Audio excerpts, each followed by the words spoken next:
ये 100 टन की प्रेस है। आज इसकी स्टॉपर वाली ये पिन टूट गई और इस पिन के टूटने से काफ़ी ज़्यादा नुकसान होने से बच गया, क्योंकि जब ये पिन टूटती है तो उसके बाद ये प्रेस है जो हमारी ट्रैक्ट हो जाती है।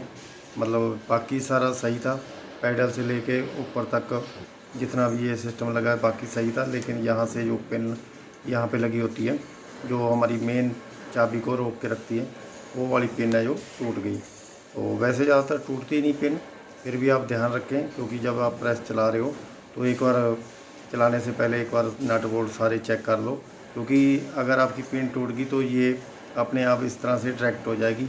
आपकी जो कनेक्टिंग रॉड है सेम इसी तरह लगातार चलती रहेगी। अगर आपका हाथ नीचे है या कोई आप पार्ट लगा रहे हो नीचे प्रेस के नीचे, तो हो सकता है कि आपका हाथ नीचे आ जाए, क्योंकि यहाँ पे ये चाबी को रोकने के लिए जो स्टॉपर लगा पिन होती है तो वो पिन जो काम नहीं करेगी। इसीलिए तो कहते हैं कि जब आपने प्रेस चलानी तो एक बार कपड़ा ज़रूर मार दो। कपड़ा मारने का काम ही यही होता है कि आप जब कपड़ा मारोगे प्रेस के ऊपर, एक तो सफाई हो जाएगी और दूसरा अगर कोई भी नट बोल्ट टूटा होगा, ढीला होगा कहीं से, तो आपको पता लग जाएगा कि यहाँ से प्रॉब्लम है।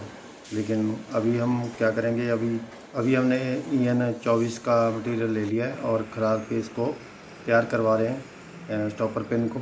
तो ये स्टॉपर पिन 2 भागों में है, मतलब 2 स्टेपों में है। तो एक स्टेप बड़ा है, एक छोटा है। तो इसको इसी तरह से तैयार करेंगे और तैयार करने के बाद इसके ऊपर अभी हम चूड़ी डाल रहे हैं। जो भाग नीचे रहेगा इसका, तो इसके अंदर चूड़ी रहेगी। चूड़ी के बाद जो हमारा स्टॉपर पिन के लिए जो भी सामान लगेगा वो नीचे जाके लगेगा। अभी हमारी पिन बन चुकी है। ये 2 स्टेप में क्यों है ये मैं आपको बताना चाहता हूँ कि ये तो बहुत ही ज़्यादा फ़ायदा है। ऐसी चाप आप स्टॉपर पेन ज़रूर बनाएं, क्योंकि ये स्टॉपर पेन का अगर आपकी स्टॉपर पेन जब आप लगाओगे तो यहाँ पे अभी चूड़ी लगा के हम फिट करेंगे ये पत्ती के साथ।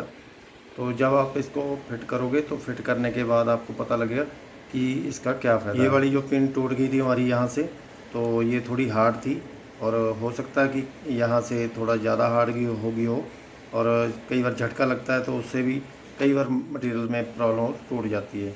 तो मैं बात कर रहा था कि ये पेन डबल स्टेप में क्यों है, तो अभी मैं बताता हूँ आपको कि क्यों है ये डबल स्टेप में।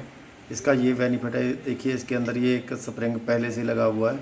अगर आपकी चाबी का पीछे से नीचे वाला स्टॉपर से जो चूड़ी मैंने पहले आपको दिखाई, अगर वो खुल जाए या निकल जाए तो ये आपकी पेन है जो ये अंदर ही रहेगी और स्टॉपर का काम करेगी और आपकी जो प्रेस है डबल नहीं आएगी, क्योंकि ये स्प्रिंग है जो इसको ऊपर उठा के रखेगा जब तक इसका नीचे का भाग इसको नीचे नहीं खींचेगा।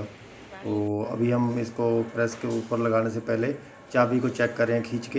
ये खींच के चेक करना ज़रूरी है। कई बार क्या होता है कि ये चाबी के अंदर कचरा आ जाए या चाबी अंदर से टूट के फंस जाए, तो उसकी वजह से भी ये स्टॉपर पिन है जो हमारी टूट जाती है। स्टॉपर पिन भी टूट जाती है और यहाँ पे जो ये कास्टिंग का ये बॉश है जिसके अंदर ये पिन चलेगी, तो वो भी कई बार बोल्ट टूट जाते हैं। तो पहले भी मैंने एक वीडियो बनाई थी, उसमें ये बोल्ट बार बार टूट रहे थे। तो यही दिक्कत थी, क्योंकि चाबी अंदर से मैच नहीं थी जो गियर के अंदर चाबी होती है। अभी हम इसकी बोल्टिंग कर रहे हैं ताकि इसके अंदर इसको बॉडी के साथ इसको माउंट कर दिया जाए, क्योंकि यहीं पे इसका जगह है। पूरा फिट करके बोल्ट अच्छे बढ़िया क्वालिटी के लगाएं, क्योंकि ये बातों पूरी सेफ्टी वाली बातें हैं पूरी। क्योंकि अगर आपकी एक भी छोटी सी गलती होगी तो उससे ये प्रेस डबल आएगी और एक्सीडेंट जो हो सकता है। पेन हमारी फिट हो चुकी है। अब ये देखिए स्प्रिंग इसको ऊपर उठा के रखेगा। अभी हम इसकी पत्ती वगैरह लगा के सारी स्टॉपर पैडल पेन कोट लगा के उसके बाद अभी चला के चेक करेंगे कि हमारी प्रेस है जो प्रॉपर खड़ रही है। अभी देखिए जैसे ही हम पैडल दबाते हैं तो हमारी प्रेस है जो काम कर रही है और चाबी भी पूरा प्रॉपर सही तरीके पे काम कर रही है। तो ये कुछ वीडियो थी दोस्तों स्टॉपर पेन के ऊपर। और वीडियो आपको कैसी लगी दोस्तों, लाइक और शेयर ज़रूर करें और मेरे चैनल को मैकेनिकल लॉजिक को ज़रूर सब्सक्राइब करें, ताकि आप ऐसी इंफॉर्मेटिव वीडियो देखते रहें, ताकि अगर आपकी कोई प्रॉब्लम है तो आप वीडियो देख के प्रॉब्लम को सॉल्व कर सकें। अगर आपका कोई सुझाव हो तो आप मेरे को मैसेज कर सकते हैं। अगर आपकी कोई भी प्रॉब्लम हो तो आप मेरे को मैसेज कर सकते हैं यूट्यूब पे। और अगर ज़्यादा कोई बड़ी प्रॉब्लम है तो आप मेरा नंबर लेके नंबर से भी बात कर सकते हैं, और मेरे इंस्टाग्राम पे भी जाके आप मैसेज करके नंबर ले सकते हैं। तो दोस्तों वीडियो अच्छी लगी तो लाइक और शेयर ज़रूर करें। धन्यवाद।